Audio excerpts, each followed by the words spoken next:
Senhor Jesus, nesta manhã nós precisamos, como sempre, muito de Ti, Senhor. Dependemos de Ti, queremos, ó Deus, entender Tua palavra, Teus caminhos, Teus propósitos, Teus pensamentos. Nós vimos, ó Deus, que o Senhor tem pensamentos maravilhosos sobre nós, sobre Teu povo. O Senhor tem propósitos e planos que nem podemos entender tudo, mas alguma coisa que o Senhor nos mostrou já nos deslumbra, já nos torna, ó Deus, muito esperançosos. Então, Senhor, nós guardamos em Ti, Senhor, para que o nosso coração se volte para Ti, para que o Senhor também te voltes para nós e para que, ó Deus, nós possamos realmente andar contigo, Senhor. Estamos em tempos, com certeza, muito importantes, muito sérios, e nós queremos realmente ter a nossa mão na Tua, queremos realmente saber que estamos andando junto contigo, Senhor. Fala conosco, ajuda-nos, muda o nosso coração, em nome de Jesus. Amém.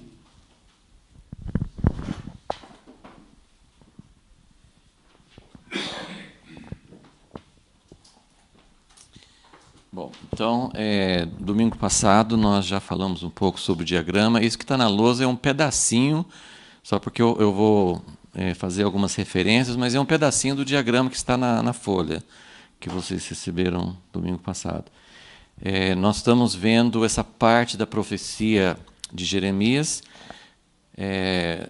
A ideia é entender melhor o contexto profético, né? Jeremias tem essa profecia maravilhosa, que todo mundo conhece, fácil de guardar, Jeremias 31, né? Que é a profecia da nova aliança. Então, o que nós queremos entender é como que foi dada essa profecia. A gente tira a profecia até do contexto e lemos lá essa profecia maravilhosa da nova aliança em Jeremias 31, mas nós estamos procurando entender, essa profecia veio nesse momento bem baixo da história de Israel, né, esse vale profundo, né, do cativeiro, e nesse momento Deus revelou que viria uma nova aliança. Nós falamos um pouquinho sobre a visão profética, que quando Jeremias, que estava nessa posição aqui, antes e durante, né, o pior período do cativeiro, ele via no Espírito, sim, Deus revelava para ele a restauração, que tem aqui Jesus, a primeira vinda, mas quando você olha para um pico mais baixo, depois tem outros picos de montanhas atrás, ele não via o vale intermediário, ele olhava assim e via já a segunda vinda também. Então essa visão profética tem essa característica de ver e de misturar. Então, muitas profecias no Velho Testamento misturam a primeira vinda e a segunda vinda, porque eles viam tudo junto. Eles não viam. A gente pode entender melhor como que os judeus, no tempo de Jesus, claro que muitos não tinham coração para Deus e rejeitavam mesmo, mas como que os judeus tiveram dificuldade no tempo de Jesus, porque as profecias que eles tinham vai ter uma restauração, sim, mas eles achavam que vinha tudo junto. E essa folha, né, que vocês têm aí, que eu relacionei 27, assim, é só as coisas que fui anotando, mas você pode juntar ou pôr outros itens, mas pegando esses capítulos de Jeremias, 29, 30, 31, 32 e 33. Então, são 5 capítulos. Normalmente os comentaristas, quando eles falam do livro da consolação, que são essa parte do livro de Jeremias, eles falam de 30 para frente, mas eu incluí o 29 porque também já faz parte. Então, são muitas promessas e a gente tira só uma parte. Então, isso que nós queremos entender, como a promessa da nova aliança, ela veio incluindo, ela veio num pacote. E nós, como cristãos gentios, muitas vezes nós temos separado essas coisas de uma forma errada. Ok? Então, só para a gente recapitular, assim, não vamos voltar ao capítulo 29, mas se você estava domingo passado, ou se não estava, essas promessas 3 delas, as primeiras 3 são de Jeremias 29, falamos delas no domingo passado. Então, os 3 primeiros itens aí, o povo voltará um dia para sua terra. Número 2, há esperança, haverá um futuro.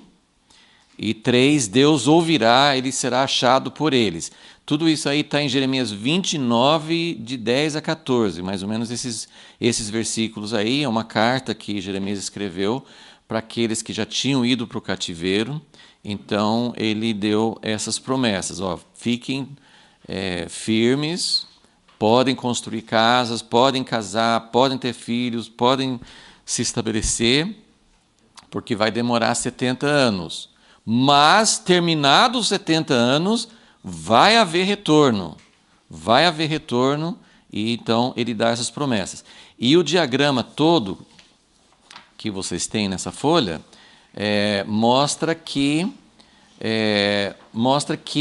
todos os picos altos, todos esses picos altos, né, que a história de Israel, como a história da igreja, como a história da nossa vida, é altos e baixos. Ninguém tem uma história que vai lá de baixo, firme lá para o alvo, sem variação. Não é assim. Então, todos os picos altos nesse diagrama são períodos da história em que Israel estava na sua terra. Então, isso é muito importante para a gente entender a relação entre a terra prometida e o povo e as promessas de Deus. Então, Josué, eles estavam na terra, Davi e Salomão, quando eles estavam na terra, Jesus veio a primeira vez, quando eles estavam na terra, né? Então, agora, segunda vinda, Israel já é uma nação. Então, nós temos todos esses períodos quando Israel estava na terra. Hoje, a igreja pensa muito no reino de Deus como espiritual, né? Que não tem nada a ver com terra. E claro que nós não precisamos, até seria, por um lado seria difícil, todo mundo, vamos supor, o reino de Deus é lá em Israel. Então vamos todo mundo vender tudo que tem e vamos lá para Israel. Muitos judeus fazem isso, né? Chama aliá. Eles vendem tudo que tem e vão para lá. Se fosse assim, seria difícil para nós, mas ao mesmo tempo seria mais fácil, né? Porque se o reino de Deus é só ir lá, né? Então vamos para lá, é melhor. Mas não é tão simples, mas ao mesmo tempo a igreja perdeu a visão do que é e o que Deus quer fazer. Então, paciência um pouquinho nessa aula, na próxima a gente vai continuar falando sobre isso. Ok, então vamos abrir em Jeremias 30, capítulo 30, vamos dar sequência. Então, tem uma ligação muito forte às promessas de Deus. Isso vem lá de trás com Abraão. Deus falou com Abraão, sai da tua terra, vai para uma terra que te mostrarei. Então, a promessa de Deus a Abraão estava vinculado a essa terra. E é muito difícil até hoje entender por que a terra de Israel causa tanta controvérsia, né? Vocês já viram? De vez em quando o pessoal compartilha, até nas redes sociais, um mapa do Oriente Médio. Né? Você pega um mapa do Oriente Médio pegando, assim, né? Porque Israel está bem num foco central. Então, você tem a África do Norte, você tem a Ásia, você tem a Turquia, né? Tudo ali em volta de Israel. Todos os países, todos os vizinhos, você pega assim no norte, Síria, Líbano, Turquia, né? Para o leste tem Iraque, Irã, né? Jordânia mais perto, né? Começando com Jordânia, Arábia Saudita, aí vem no norte da África, todos aqueles países do norte da África, todos eles são árabes, são muçulmanos. Nem todos são árabes por raça, né? Mas todos são muçulmanos. Então, nós temos aí um problema dos refugiados, os palestinos, sem tirar o direito que eles têm de ter uma terra, de também ter uma vida decente e tal. Mas pensa assim, em toda aquela terra em volta de Israel, uma extensão assim que dá, sei lá, 30, 40, 50 vezes mais terra do que Israel. E eles querem brigar por causa da terrinha de Israel. E essa briga pela terrinha de Israel envolve todas as potências, Rússia, Estados Unidos, Europa, né? Então, que coisa tremenda, assim, a profecia continua mostrando que aquela terra tem, né, algo muito importante. Deus está interessado naquela terra, Satanás está interessado naquela terra, os países não cedem, ninguém quer com toda a terra, né? Os árabes ficam brigando com Israel, mas ninguém quer dar abrigo para os refugiados palestinos. Enfim, é uma situação, e Deus tem um plano para o mundo através de Israel. Então, essas são coisas que a gente precisa entender. De forma alguma estou defendendo uma posição de não misericórdia para os palestinos, né? Muito pelo contrário, né? E não estou dizendo que tudo que Israel faz é correto, né? Só estou dizendo assim que tem um plano de Deus por trás disso. As próprias pessoas não entendem, né? Os protagonistas no mundo hoje, eles não entendem, os muçulmanos não sabem por que eles têm tanto interesse por que eles brigam tanto, por que incita tanto, né? Então, vamos lá. Então, Jeremias capítulo 30, começa assim: Palavra que do Senhor veio a Jeremias. Assim diz o Senhor Deus de Israel. Lembre-se, a gente está acostumado com esses nomes, então a gente até passa por cima. Mas Deus estava tão bravo com Israel, com seu povo, que ele, né, nesse ponto baixo aqui, ele está tirando esse povo da terra, até que ele prometeu. Deus está ordenando, Deus ordenou que eles fossem levados cativos, que eles fossem arrancados da sua terra. Então Deus está tão bravo com eles por causa de tudo que eles fizeram, que ele está praticamente quebrando a aliança. Mas não está, ele não está quebrando a aliança. Mas para o próprio povo, aparentemente é como se Deus não estivesse mais sendo fiel à sua aliança. E na alegoria, na metáfora de casamento, é um tipo de divórcio, né? Deus estava falando assim, ó, vocês quebraram a aliança, vocês não são mais. Só que Deus não fala, vocês não são mais. É uma disciplina, é um castigo muito sério, mas Deus fala assim: assim diz o Senhor, Deus de Israel. Ele é conhecido como o Deus de Israel. É como um marido que né, não é a esposa só que pega o nome de Deus, Deus também pega o nome da esposa, né? A esposa se chama povo de Deus. A esposa pegou o nome do marido, mas o marido pegou o nome da esposa. Quem sou eu? Eu sou o Deus da minha esposa. Eu sou o Deus de Israel. E outra coisa, versículo 2 ele fala: assim diz o Senhor Deus de Israel, escreve num livro. Gente, para pensar um pouquinho, né? Naquele tempo eles escreviam, mas não era como hoje, não tinha muitos livros, as profecias eram mais orais, né? Quando Deus mandava escrever num livro, qual que é a implicação? Vai demorar. Porque se é uma coisa só que eles precisassem ouvir naquele momento, não precisa escrever. Escutem o que eu vou falar. Vocês vão para o cativeiro. Pronto. É uma mensagem para aquela geração, nem precisa ir muito além disso. Mas não. Escreve num livro, porque vai demorar. Escreve num livro, porque isso aqui precisa ficar registrado. As futuras gerações, e ele vai falar, como nós estamos vendo aqui, ele vai falar sobre a restauração desse momento, mas ele vai falar até muito mais sobre a restauração final, né, lá na frente. Vem dias, ou seja, não é agora. Vem dias, versículo 3, diz o Senhor, em que farei tornar o exílio. A minha tradução fala exílio, outras traduções falam assim: eu vou mudar o destino, eu vou mudar a sorte. Vem dias em que vou mudar a sorte. Agora eu estou dando um momento de juízo, mas vem dias em que mudarei a sorte do meu povo. E quem que é o povo de Deus? Israel, vocês notaram aí? Israel e Judá. Por que ele fala Israel e Judá? Uma chance só. Por que ele fala Israel e Judá? Porque... Alguém quer arriscar? Porque aqui, ó, o pico anterior era Davi. Davi era rei sobre qual parte do povo de Deus? Todo, as 12 tribos. As 12 tribos. O que aconteceu nesse declive aqui, nessa linha de descida? O reino dividido.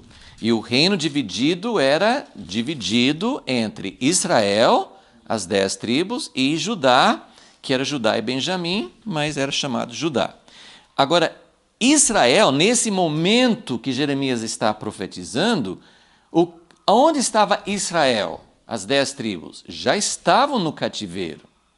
Tinham um remanescentezinho, né, espalhado, muito poucos, mas tinha gente na terra, mas as 10 tribos, e tanto é que até hoje ninguém sabe, né, é até chamado assim, as 10 tribos perdidas de Israel, porque tem uma sequência da tribo de Judá, que foi para a Babilônia, depois Esdras e Neemias, eles voltaram de Babilônia, e até assim, a partir do cativeiro, é uma curiosidade que não sei se vocês já viram, mas é porque até esse momento, o povo de Deus era chamado de israelitas, povo de Israel. A partir do cativeiro, quando tinha só Judá, o reino de Judá, foram para a Babilônia. A partir dessa época que eles são chamados de judeus. Judeu é derivado de Judá. Então, a partir dessa época, né, dessa época que nós estamos estudando, do início do cativeiro para frente, e quando os voltaram, no tempo de Jesus, está na Bíblia, né, os judeus falaram com Jesus, né?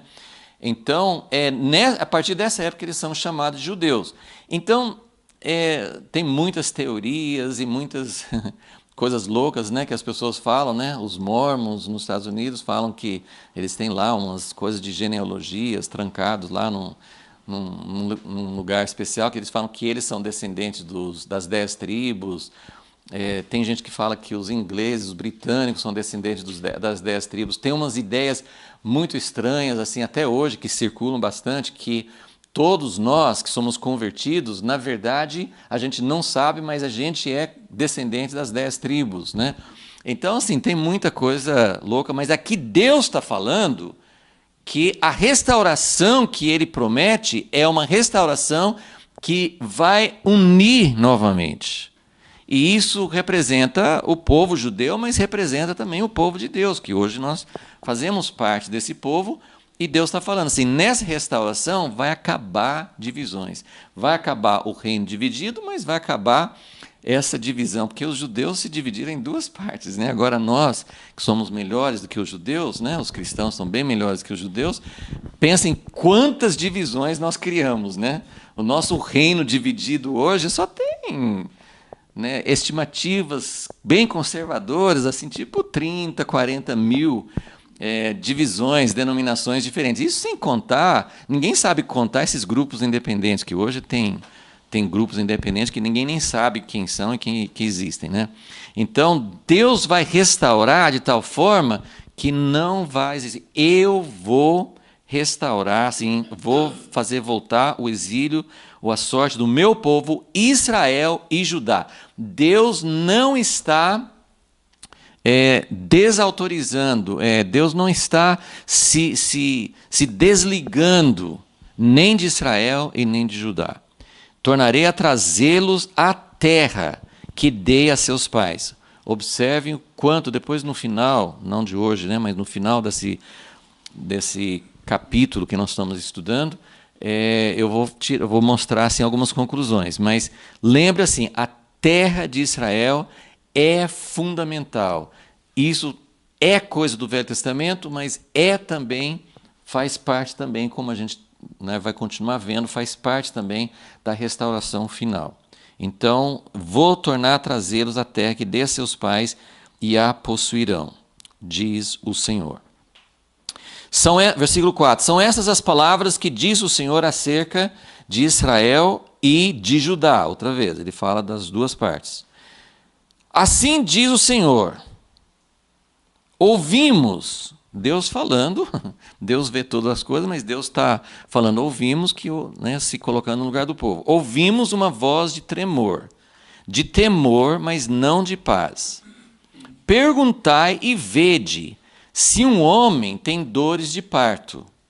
E essa ilustração é usada várias vezes nos profetas e principalmente em Jeremias. Jeremias fala sobre isso. Fora essa passagem aqui, acho que pelo menos mais 5 vezes. Mas 5 vezes no livro de Jeremias ele fala sobre quando vem a tribulação, quando vem o juízo de Deus, que todas as pessoas vão agir como se fossem uma mulher com dores de parto, né?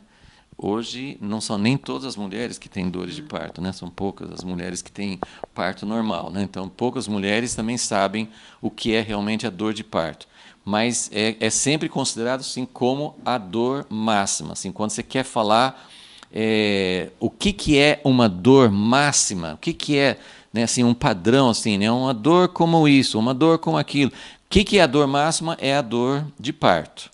Então, assim, mas homem tem dor de parto? Por que os homens estão com todo mundo assim, sentindo? Lembra que a gente, de vez em quando, acho que a gente menciona isso, né? Que a Bíblia fala, nós até hoje, nós falamos, eu sinto no meu coração. O coração, biologicamente, fisiologicamente, não tem sentimento de emoções, né? Mas a gente usa essa ilustração e naquele tempo eles tinham muito menos conhecimento, né, do funcionamento do corpo humano, não tinham muita ideia assim do que é a mente, o cérebro, né? Mas sempre que eles queriam falar sobre algo profundo, ou falavam do coração, ou falavam de outro órgão, né? Os rins, o fígado, né? Os intestinos, né? Eles falavam assim, sabe, assim, de uma coisa assim que era lá dentro, lá no fundo do sentimento. E essa dor era uma dor muito aguda e muito profunda. Então, por isso que, como a dor de parto é do útero, né? Então eles faziam essa relação. Porque vejo a cada homem com as mãos sobre os lombos, como há que está dando à luz? Porque se tornam pálidos todos os rostos? Porque aquele dia será tão grande que não há outro semelhante. Será tempo de angústia para Jacó, mas ele será livrado dela. Então, veja bem, nós estamos aqui num capítulo, a maior parte do livro de Jeremias está falando sobre esse momento imediato, cativeiro. Esses capítulos, a maior parte dos capítulos vai falar sobre restauração. Mas aqui no capítulo 30 ele fala de novo sobre o tempo de angústia. E aqui eu não sei muito como, que a gente já mostrou assim, quando você olha para os picos, então ele vê um pico e já vê o outro atrás, e parece que eles se mesclam, se confundem em um só. Agora, a mesma coisa, ele está no momento, ele está olhando, Jeremias está olhando para um momento da geração dele, do tempo dele. Então, quando ele fala sobre a invasão de Babilônia, sobre o sofrimento, sobre a destruição de Jerusalém, ele fala com muitos detalhes sobre o que vai acontecer ali. Mas ele também vê esse outro vale na frente. E aqui que eu quero colocar para vocês uma coisa que não está no diagrama, no papel, e que a gente... Porque tudo que está no passado é fácil fazer o diagrama, né? Tudo que está no passado, né? Você faz, aconteceu Davi, aconteceu o cativeiro, aí Jesus veio a primeira vez, aí no ano 70 Jerusalém foi destruída, aí tem todo esse tempo da diáspora, aí agora a gente já tem, né, na folha está marcado ali as datas em que, os anos específicos, né, 1948, 1967 e tal, está subindo, está subindo. Mas vamos falar um pouquinho, depois a gente vai continuar lendo aqui, tem várias coisas que falam, mas eu quero falar um pouco sobre esse versículo 7, porque tem a ver com o nosso tempo e quando se trata do futuro, nós também, apesar de estarmos próximos, assim a gente crê, né? Nós não temos data Nós não sabemos. Jesus vai voltar dentro de pouco tempo, poucos anos. Eu vou conseguir ver a volta de Jesus? Ó Senhor, por favor, não demore muito, né?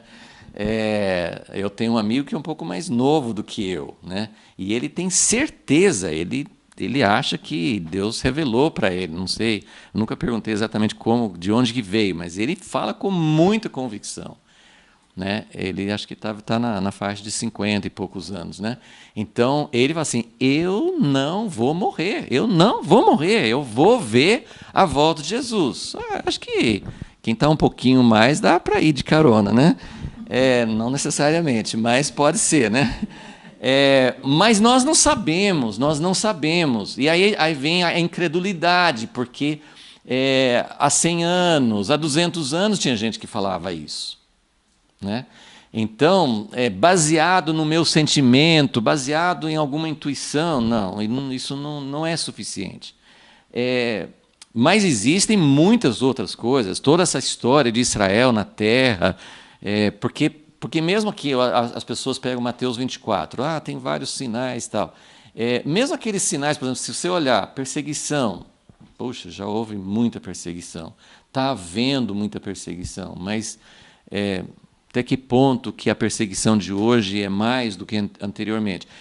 Em termos, as pessoas que fazem estudos falam que no século XX, nós estamos no começo do XXI, não tem muitas estatísticas ainda, mas no século XX houve muito mais martírios por causa da fé do que em todos os 19 séculos anteriores. Então, sim, é interessante esse dado, né? Agora nós estamos no século XXI. Será que o século XXI vai superar o século XXII ou pedaço do século XXI? Então, tem guerras, rumores de guerras, terremotos, né? Olha quanta coisa está acontecendo hoje. Hoje nós temos dados, nós temos notícias, mas cada terremoto do século passado, que matava muito mais do que hoje, que as cidades eram muito mais precárias. Então, muitas coisas que falam em Mateus 24, por exemplo, você pode dizer, mas no passado também houve doenças, pragas que matavam populações inteiras. Mas existem outras coisas que estão acontecendo hoje que não aconteceram antes. Então a gente tem uma convicção por várias dessas coisas, mas só Deus que tem o cronograma. Mas o que eu quero falar aqui hoje é algo assim sobre esse versículo 7. Ó. Então vamos só nos firmar assim, no contexto que ele está falando aqui. Jeremias está olhando para a maior parte do livro de Jeremias, ele está falando sobre um tempo de juízo, um tempo terrível na geração dele. Mas esse capítulo, claramente, ele está olhando para o futuro. Esse versículo 7, ele não está falando sobre isso aqui. Eu posso provar isso? Não exatamente, mas siga a sequência aqui que você vai concordar comigo. Ele falou, vem dias, eu estou falando sobre restauração, mas antes da restauração, porque esse capítulo vai desenvolver um pensamento muito forte sobre como e por que Deus trata seu povo com tanta severidade. Então, quando ele fala, versículo 7, porque aquele dia, ele não está falando sobre o dia agora. Ele está olhando para o futuro.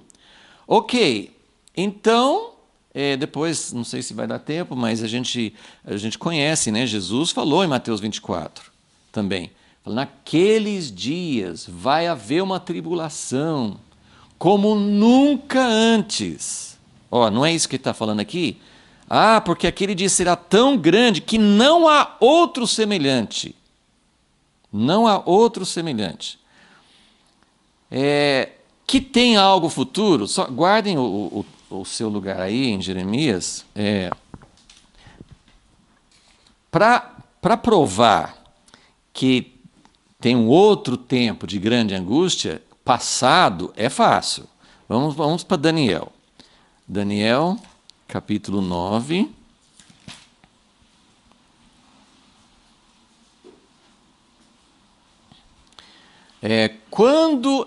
Assim, por isso que é importante ter uma noção, não só uma noção, às vezes assim, uma visão do Velho Testamento, assim, de períodos, e esse diagrama que eu dei para vocês é muito útil para você encaixar. Aqui a gente só não colocou Gênesis esse diagrama abrange toda a história desde o Êxodo, né, o segundo livro da Bíblia, até o final, até o nosso tempo. Então, claro que tem muitos pormenores pequenos, mas a gente só colocou as coisas principais.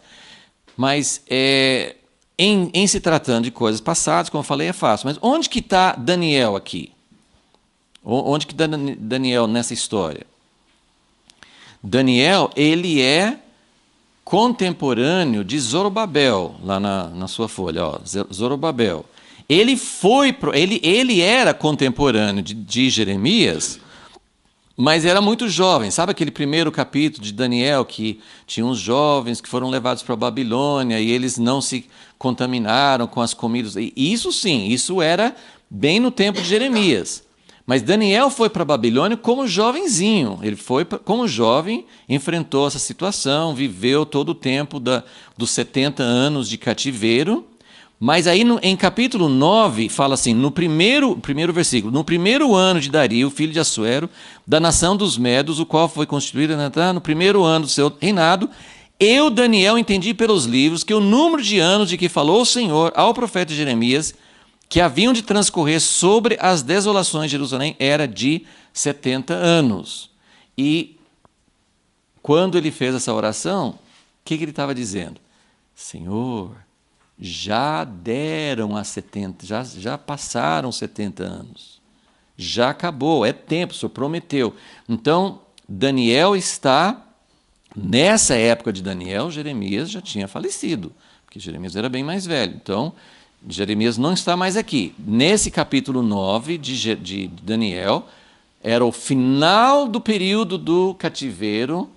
Aí no diagrama é mais ou menos nessa, assim, um pouco antes, né, de Zorobabel. Se vocês quiserem até colocar assim, Daniel 9, né, assim, porque não é toda a vida de Daniel, mas Daniel nessa época do capítulo 9, ele é um pouquinho abaixo de Zorobabel, quer dizer, um pouquinho antes de Zorobabel. Então, no meio da oração, versículo 12, ele fala o seguinte: Ele, Deus, confirmou a sua palavra que falou contra nós e contra os nossos juízes que nos julgavam, trazendo sobre nós um grande mal. O que é esse grande mal? O cativeiro. Então ele está falando assim, ó Deus, o Senhor agiu com justiça. Aí ele fala, nunca debaixo de todo o céu aconteceu como em Jerusalém. Ó, então será que esse tempo de angústia como nunca antes já foi? Versículo 13. Como está escrito na lei de Moisés, todo aquele mal nos sobreveio, contudo não buscamos o favor do Senhor nosso Deus. Então ele vai se arrependendo, porque o povo não tinha se arrependido. Então ele continua. Eu só queria mostrar assim, que no final do cativeiro, Daniel se refere ao cativeiro como um grande mal e até diz que era uma coisa assim, é a mesma coisa assim de falar quando... Aqui no livro de Daniel mesmo, né, quando Nabucodonosor fez uma grande estátua, não fala assim que todos os habitantes debaixo do céu, assim, todos os habitantes da terra, não eram todos os habitantes da terra, era uma forma de falar, era a expressão deles. Então dizer assim, nunca aconteceu como outro país, com outro país como aconteceu conosco. É uma forma de dizer, mas tá fazendo parte. Ó, são juízos extremos, são castigos assim, é realmente um remédio muito, muito amargo. Mas agora eu quero que vocês virem para o capítulo 12 de Daniel. Capítulo 12. E agora, estou pulando muita coisa aqui em Daniel, claro, mas nessa oração mesmo de Daniel 9, o anjo aparece para ele no fim, mostra 70 semanas. Quem já ouviu falar dos 70 semanas de Daniel, né? E quem entende as 70 semanas de Daniel, quem sabe o que são, como é que se aplica, né? É assunto sim de muitos estudos. Mas o que eu quero dizer é assim, Daniel viveu esse período, ele mesmo não voltou para Israel, mas ele viveu esse período, Deus mostrou para ele muita coisa, e aqui no capítulo 12, Deus está falando, ele está vivendo já, vamos dizer assim, já passou isso aqui, já passou o cativeiro.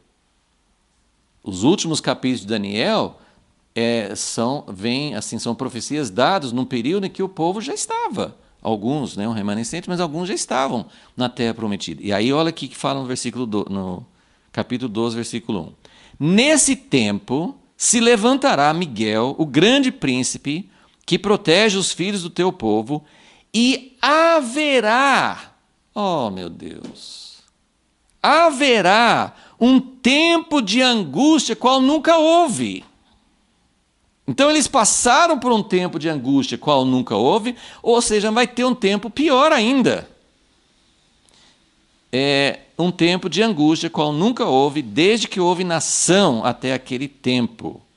Só para vocês verem a linguagem de Jesus, vamos para Mateus 24, quando ele fala da tribulação.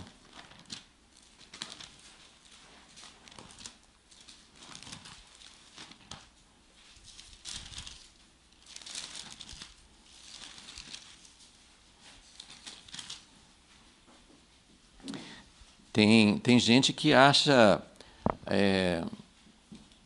muito ruim falar sobre esses assuntos, né? E até fala, eu já vi gente falar assim, olha, eu não falo sobre esse assunto porque como? Eu vou desanimar o povo, eu vou fazer o povo ficar desconsolado. Mas, gente, a Bíblia fala sobre isso, como é que eu vou deixar de falar sobre isso? Né? Assim, Jesus falou. Então, Mateus 24...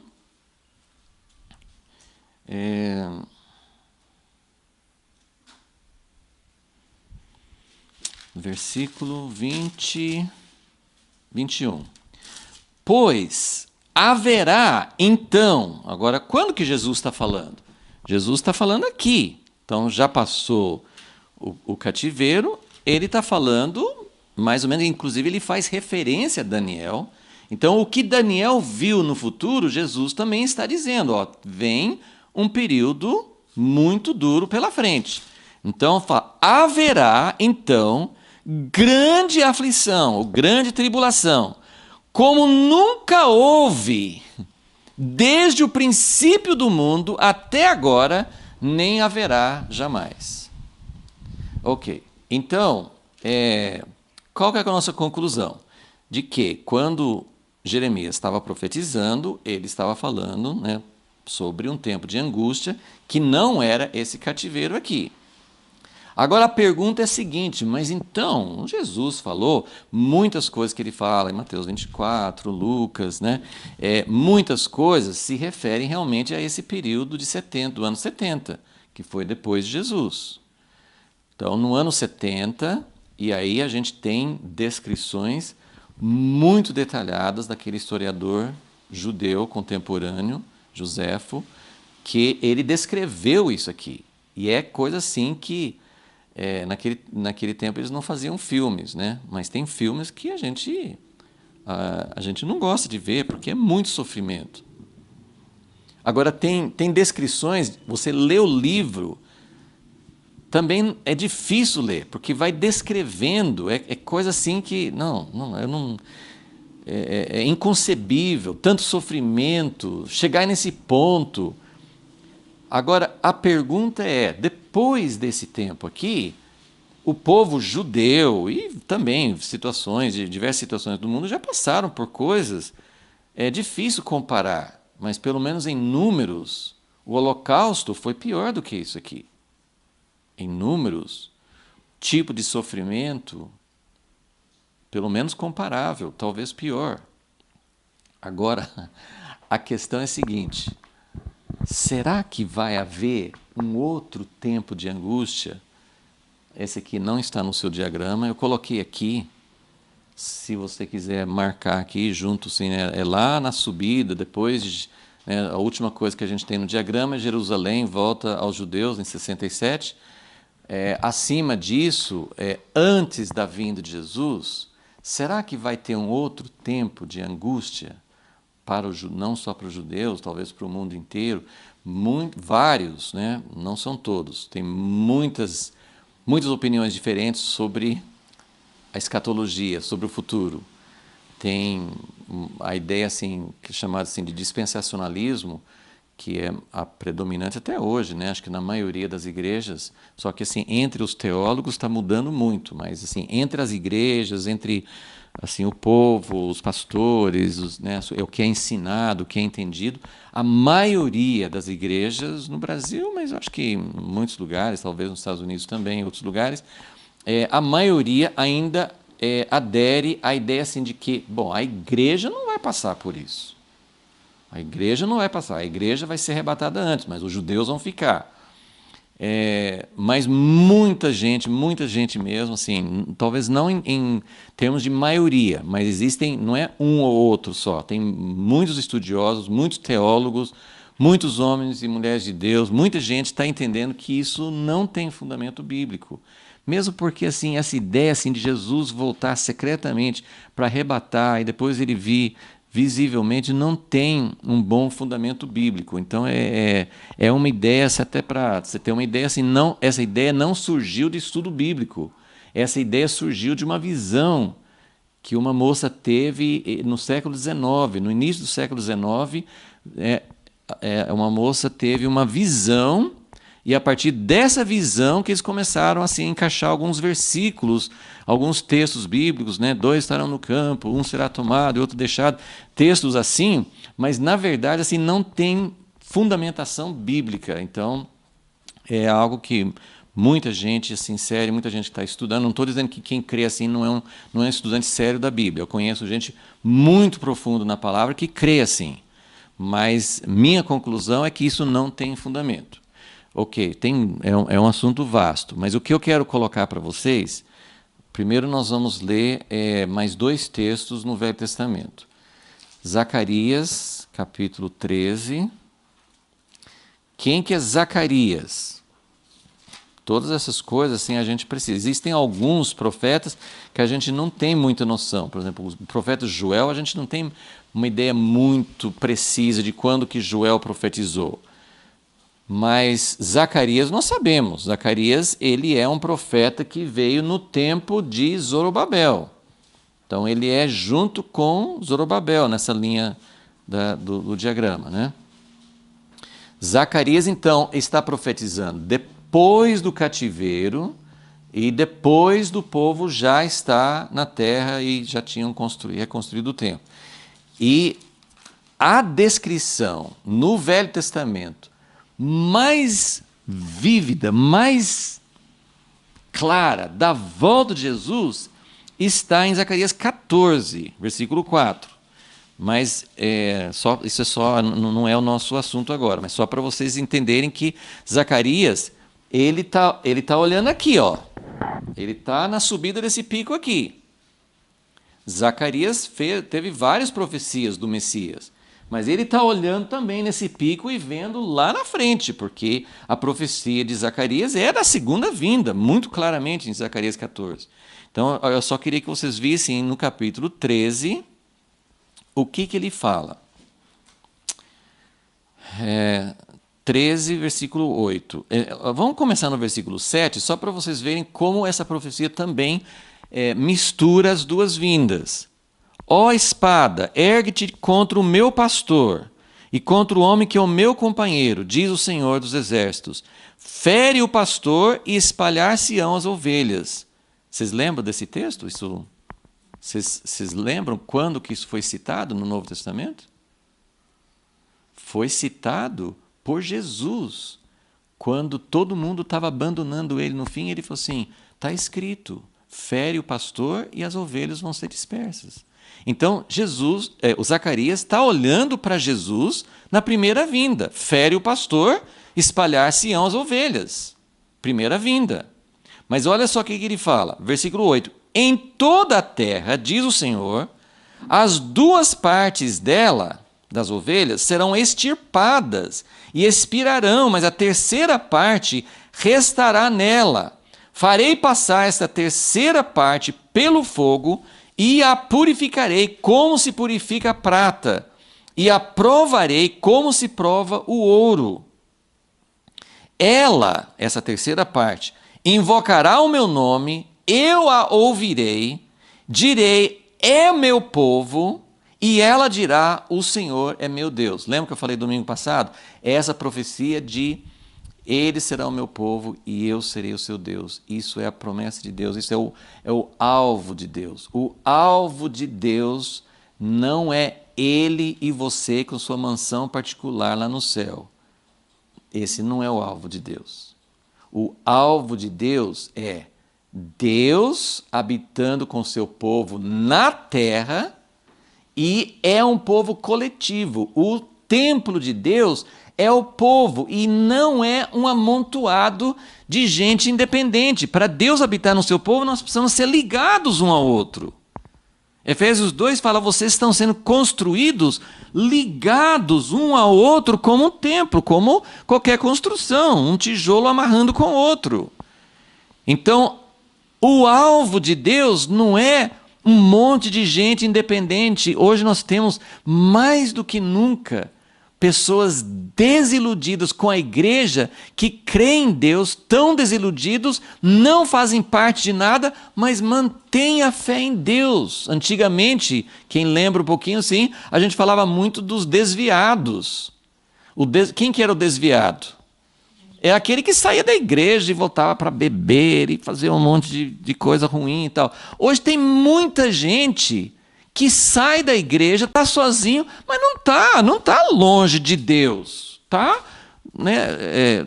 Não tem uma vida. Claro que isso provavelmente afeta a sua vida, seu testemunho em particular, mas não é uma pessoa assim que fala assim, eu não quero saber mais de Deus, eu vou, né, vou viver assim no pecado. Então, mas isso é uma coisa ruim, porque não está sendo formada a igreja, a noiva. Nós estamos desvinculados. E aí, agora, o que ele fala aqui claro que esses textos são obscuros, porque ele falou da primeira vinda, no versículo 7. Ele está falando de 3 partes, 2 vão morrer. Isso pode ter acontecido ou no ano 70. Assim, o ano 70 é o ano, assim, é a ocasião que a história mais realça, porque Jerusalém foi destruída, o templo foi destruído, tal. Mas depois teve uma outra revolta dos judeus em 132 depois de Cristo. Houve mais morte. E depois, assim, se você for seguir a história dos judeus, assim, tem ondas de morte, de massacres, né, e depois a gente tem assim mais notícias assim do Holocausto, 6 milhões. Mas teve muitos. Então, quando é que esse texto já se cumpriu? Para algumas pessoas, sim, eu não sei. Para outras pessoas, esse texto ainda vai acontecer. E agora, assim, só então para terminar, porque na profecia, no texto original, não tinha essa divisão de capítulo. Então, nós lemos assim, versículo 9: farei passar essa terceira parte pelo fogo, purificarei como se purifica a prata, provarei como se prova o ouro. E o que vai acontecer depois? Eles vão ser meu povo e eu serei seu Deus. E aí ele continua no capítulo 14, vem o dia do Senhor. Versículo 2, eu ajuntarei todas as nações, e isso é algo que muitos textos falam, até no Novo Testamento fala. Jesus fala que no fim, todas as nações vão se ajuntar contra Jerusalém. Então, o próprio Jesus olhou para o ano 70, falou de muita coisa que ia acontecer nessa época, mas ele fala de coisas no fim também, porque ele fala assim, da vinda dele, ele fala do sol se escurecer, ele fala de várias coisas que vão acontecer no fim. Então, o próprio Jesus está colocando junto essas coisas, em parte, porque Deus esconde essas coisas, não é para a gente ter o cronograma. Você já pensou se a gente souber que o problema mesmo é só em 2035? Então, por enquanto, a gente pode ficar à vontade, né? Já pensou? A gente não ia falar isso, mas lá dentro do coração ia ter um quesinho, não tem tanta urgência. Mas e se for em 2020? E se for em 2022? Se essas coisas estiverem acontecendo já, não, né, o azeite na lâmpada vai acabar. Se a gente não tiver, como que nós vamos passar por esse tempo? Então, o que eu quero que vocês vejam é Tem muita coisa obscura, a gente não sabe exatamente como é.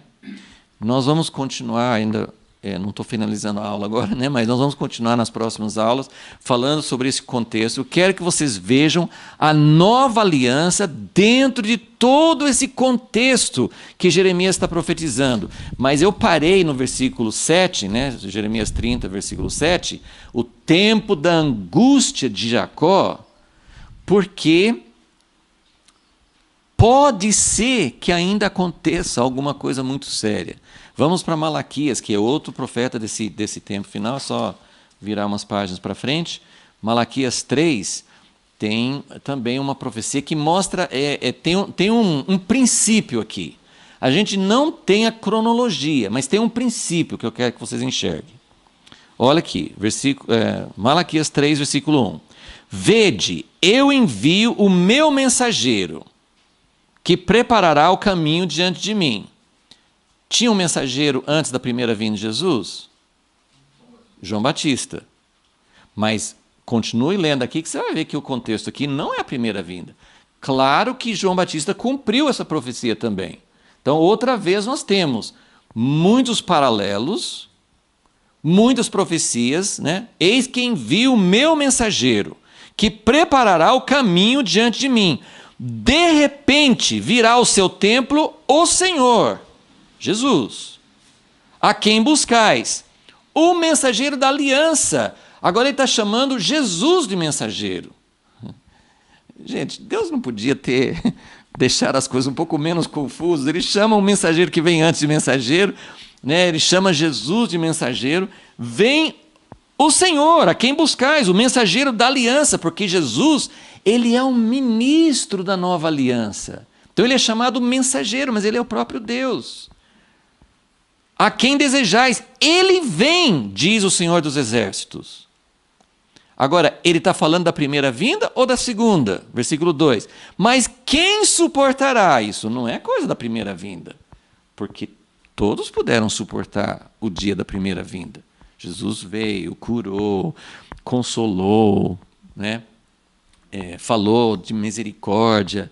Então, não é a primeira vinda. Quem suportará o dia da sua vinda? E quem subsistirá quando ele aparecer? Porque ele é como o fogo do ourives e como o sabão dos lavandeiros. Assentar-se-á. Eu sei, quando eu vejo se assentar, assim, vai demorar, né? Não vai fazer em pé, porque vai demorar.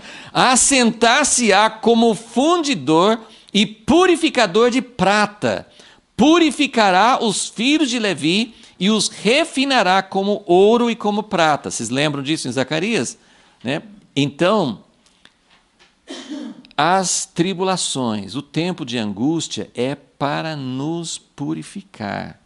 Isso acontece por tribulações, já tem acontecido, acontece na nossa vida individual, acontece coletivamente, porém, isso vai acontecer de alguma maneira mais drástica, porque nesses momentos baixos, algo precisa acontecer para purificar. Olha aqui, então, no final do versículo 3, então eles trarão ao Senhor ofertas em retidão, e as ofertas de Judá e Jerusalém serão aceitáveis. Bom, nós vamos parar aqui, assim, né, nesses textos aqui. Eu só vou voltar para Jeremias um pouquinho para a gente finalizar a aula. Mas eu quero que vocês vejam que há um processo repetitivo, né?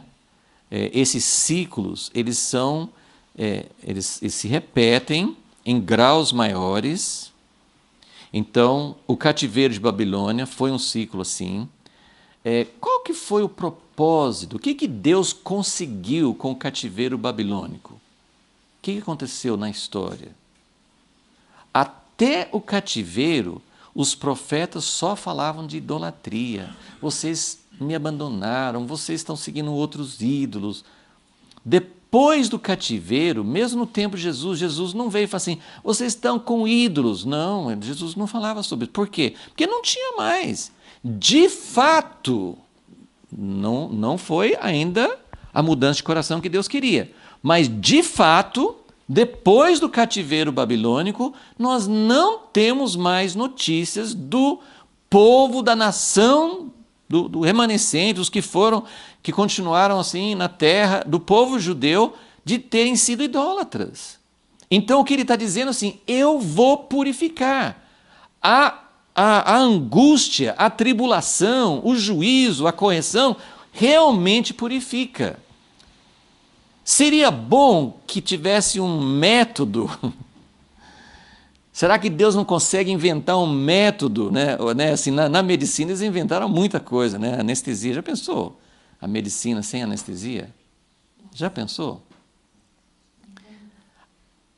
A medicina achou um jeito de cuidar de muitas coisas sem dor. Agora, não totalmente, porque quem tem que passar por uma quimioterapia, por uma radioterapia, não passa sem dor. Mas muitas coisas, né, podem ser feitas sem dor. Mas para o processo de Deus não tem. Não tem anestesia, não tem um processo indolor de Deus mudar, de Deus tratar. Então, muito, muito importante nós entendemos a profecia de Jeremias 31, por isso que eu estou fazendo questão de ir na sequência. Jeremias 30, ele está seguindo uma sequência aqui, e volta então para Jeremias 30, eu só quero que vocês vejam, depois nós vamos entrar um pouco mais a fundo na próxima aula. Mas vamos só continuar aqui um pouquinho, até chegar no versículo 12 e 13. Né? Então nós terminamos, nós lemos o versículo 7, tem um dia muito grande, não há outro semelhante, será tempo de angústia para Jacó, mas ele será livrado dela. Só para falar, mas eu lembrei assim, só um paralelo, que essa história, assim, a igreja vai passar ou não vai passar pela tribulação? Um dos versículos que as pessoas usam bastante é Lucas 21, não sei se é 34, uma coisa assim, que ele fala assim, orai para que vocês possam ser livres do tempo da tribulação. Aqui está dizendo, será tempo de angústia para Jacó, mas ele será livrado dela. Livrado não significa que não vai passar. Isso que eu queria que entendessem. Não significa que não vai passar. Agora, como que vai passar? Nós temos muitos exemplos na Bíblia de pessoas que passaram, né? Assim, pega o exemplo dos 3 amigos de Daniel que foram para a fornalha e não sentiram nada lá dentro. Então é possível você passar pelo fogo, e aí que 1 Coríntios 11 fala, na hora assim de tomar a ceia, julgue-se a si mesmo, que se você julgasse a si mesmo, você não seria condenado com o mundo. Então existem coisas que o juízo de Deus sobre nós não vai, sobre o mundo, não vai cair sobre nós se nós permitirmos que o fogo de Deus queime em nossa vida agora. Agora, isso não significa que não vai sofrer nada, que não vai sofrer martírio, que não vai passar por dores físicas. Né? Então, será um tempo de angústia para Jacó, mas ele será livrado dela, ou seja, ele vai sobreviver como nação. Mas Zacarias fala assim, 2/3 vão morrer. Naquele dia, diz o Senhor dos Exércitos, eu quebrarei o seu jugo. E aqui, se vocês quiserem ir acompanhando na folha, esse aqui já é o número 4 dessas promessas, né? No versículo 8. Naquele dia, diz o Senhor dos Exércitos, eu quebrarei o seu jugo, o jugo de outras nações. Eu quebrarei o seu jugo de sobre o teu pescoço, quebrarei as tuas algemas, nunca mais se servirão dele os estranhos. Então, quando que essa profecia se cumpre? Quando que se cumpre? Bom, hoje Israel, praticamente a primeira vez, eu expliquei na aula passada que o tempo dos Macabeus aqui foi um intervalo curto de 100 anos em que o povo na terra não estava debaixo do jugo da Síria, do Egito, da Grécia, de outra nação. Mas só esse período, desde o cativeiro até 1948, a única exceção, o único intervalo foi o tempo dos Macabeus.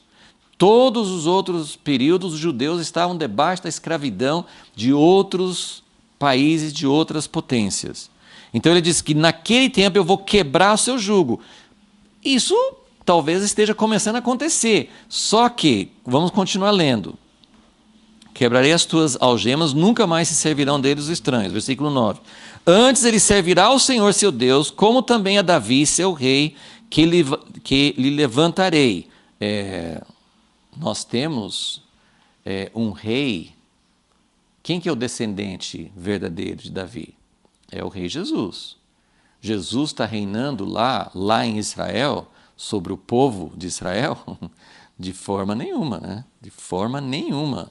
Tem os judeus ortodoxos, tem pessoas que creem, tem judeus messiânicos lá, mas são todos uma minoria. E o governo, né? A gente pode gostar ou não do primeiro-ministro atual, mas ele não é, um rei Davi, né? Ele é um rei, ele é um governante como qualquer outro, né? Tem coisas boas e tem coisas ruins, né?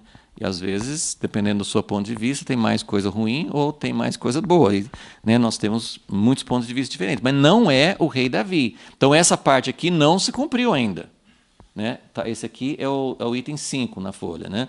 Israel terá um rei, alguém do seu próprio povo, descendente de Davi, né? Vai acontecer isso.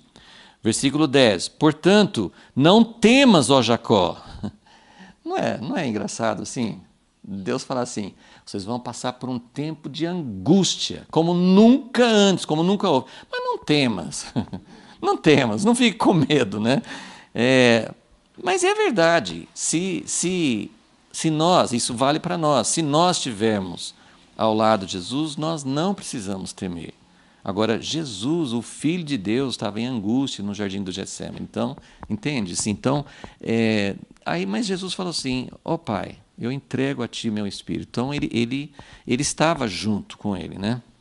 Não temas, ó Jacó, meu servo, diz o Senhor, nem te espantes, ó Israel, eu certamente te livrarei das terras de longe e a tua descendência da terra do seu exílio. Jacó tornará, agora outra coisa aqui, esse aqui é o item 6.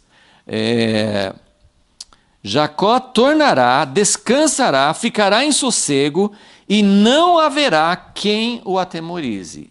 Isso não está acontecendo hoje, de forma alguma.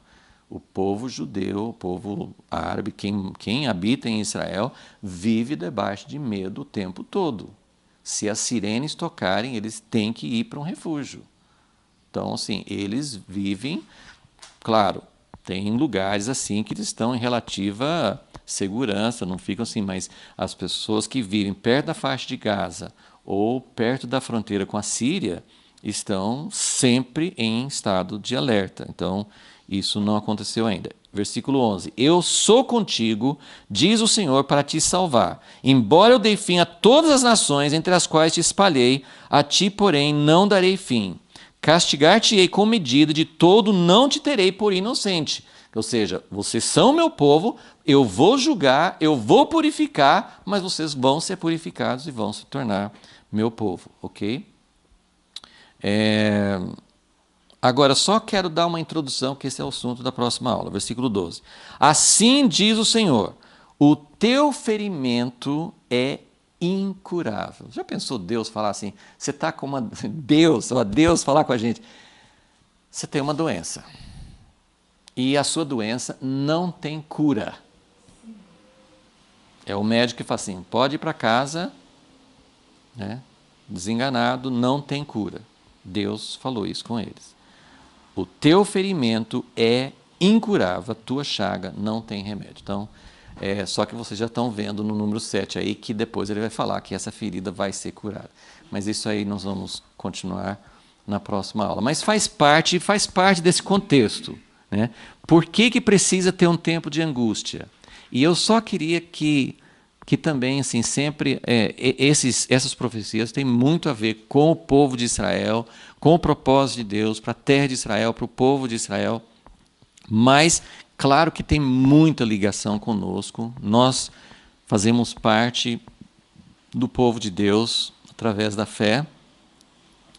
Mas eu só queria que a gente precisa ter otimismo, porque o reino de Deus vem. Essas promessas são verdadeiras. A nova aliança que já foi inaugurada por Jesus com seu sangue não se completou. Isso é a coisa mais forte que a gente vê em todo esse contexto da nova aliança, é que nós estamos na nova aliança. Qual que é a profecia? Não vamos chegar lá, mas eu só quero dar uma previsão, assim. Qual que é a profecia de Jeremias 31? Eis que eu vou fazer uma nova aliança, não como aquela aliança que fiz com Moisés quando tirei vocês do Egito. Ou seja, nós não estamos debaixo da lei, nós temos uma nova aliança, nós temos perdão dos pecados, né? E aí o que ele fala? Vocês não vão precisar ensinar mais um ao outro, pronto. A partir de hoje a nova aliança já chegou para todos nós, não precisam vir mais na aula, ninguém precisa mais aprender mais nada. Isso não aconteceu ainda, né? Então a gente precisa entender que a nova aliança contém em si algo que ainda não foi completo, não aconteceu, e nós estamos realmente orando e buscando e desejando isso com todo o nosso coração. Essa situação de um ferimento, uma doença incurável, eu acho que para a gente hoje no Brasil é muito fácil a gente se identificar. Porque existem problemas no país, existem problemas na igreja, existem problemas entre nós que são incuráveis. E se a gente achar que mudando de igreja, que mudando de partido político, que mudando alguma coisa humana vai resolver, nós vamos ser muitas e muitas vezes decepcionados. Não estou dizendo que não seja vontade de Deus mudar um governo, não seja vontade de Deus mudar algum contexto na nossa vida. O que eu estou querendo dizer é, não é isso que vai resolver a doença incurável. Então é isso que Deus queria mostrar aqui. Vocês têm uma doença incurável. Pode vir restauração 1, pode vir restauração 2, mas não vai resolver enquanto não acontece algo que realmente implante a nova aliança. A nova aliança é a única solução para tudo isso aí. E a Israel simplesmente, eles são os cobaias, eles são os primeiros. Mas o que vale para Israel vale para todos nós. A nova aliança, a doença incurável de Israel é a doença incurável nossa. A solução para essa doença incurável para Israel é a solução para nós. Mas aí tem várias coisas que precisam acontecer e nós estamos sempre buscando entender mais o que Deus quer fazer. Vai haver algum tipo de tempo de angústia, não sei como que é, mas existe um princípio de Deus que a gente vê em tudo isso. Não, a nova aliança é maravilhoso, é sangue de Jesus, é perdão, é graça, mas isso não acontece, não se efetua sem que haja um processo de purificação. Esse processo que fala em Malaquias, esse processo que fala em Zacarias, esse processo que na verdade fala no Novo Testamento em vários lugares, Pedro fala, é tempo que o juízo comece pela casa de Deus. Então essas coisas precisam acontecer porque Deus vai cumprir a nova aliança, Ele vai trazer o reino de Deus, é o reino de Deus que resolve, mas para que Jesus possa voltar, algo precisa acontecer para completar a obra que Ele começou na cruz. É simples, mas é complicado ao mesmo tempo, né? Senhor Deus, nós queremos Te agradecer por Tua palavra, por Tua revelação e por Tuas promessas, Senhor. Senhor, nós queremos estar preparados para aquilo que vem, mas não queremos ficar focando nisso. Queremos realmente focar na Tua fidelidade, queremos, ó Deus, pedir e permitir que o Senhor trabalhe em nossas vidas, individualmente e coletivamente. Queremos que o Senhor trabalhe, queremos que o Senhor faça o que precisa ser feito para que o Senhor tenha realmente a possibilidade de dizer um dia, vocês são meu povo e eu sou seu Deus. Senhor, nós oramos, nós ansiamos, nós desejamos isso e pedimos que o Senhor nos conduza. Em nome de Jesus. Amém.